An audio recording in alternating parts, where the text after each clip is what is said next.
Je suis vieux ce matin, je me sens tout flétri, c'est pas possible. La faute à mon tempérament sans aucun doute, une furieuse envie de me recoucher après cette chronique. La lecture des journaux, chaque jour, tous les jours, la fréquentation des réseaux sociaux et cette vacuité des commentaires sur les régimes spéciaux et sur la retraite m'ont fait prendre 20 ans. Alors j'ai vérifié, du coup 20 ans, c'est presque le temps qui me reste avant ma retraite. 19 pour être précis, c'est le gouvernement qui me l'a dit, le simulateur officiel. J'aurai 67 ans. Puis j'ai écouté en prime les commentateurs de tout poil, les syndicalistes, etc. Il y en a même un qui était au téléphone sur RMC. Un cheminot, 51 ans, en retraite dans quelques mois. Bah lui, il sera les pieds dans le sable depuis 16 ans quand ce sera mon tour. Et c'est nous qui payons, hein, je vous le rappelle.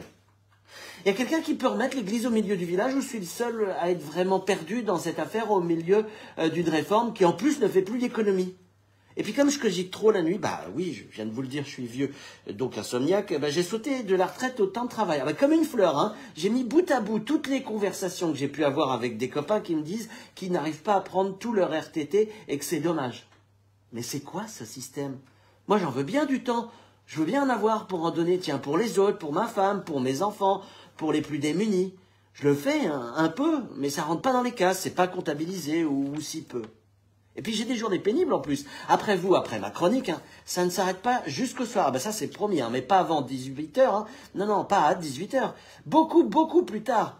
Mais on me dit que la pénibilité, c'est pas pour moi, c'est pour les autres, ceux qui portent des charges, ceux qui ont un travail physique, comme les conducteurs de train de la SNCF ou de la RATP par exemple, les petits gars d'EDF.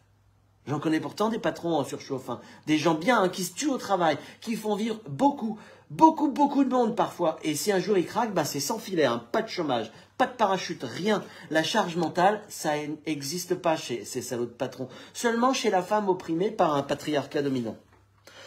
Oh, je me sens vieux parce que je me dis qu'à force de mettre les gens dans des cases, bah, ils finissent tous par tourner en rond. Bah, forcément, ça rentre pas. Ce qui rentre pas non plus, c'est que chacun protège son précaré, son petit derrière, son envie pressante de rentrer regarder Hanouna sur grand écran, d'aller sur sa console, de se payer un ciné, un resto, ses vacances. Bah oui, j'y ai droit.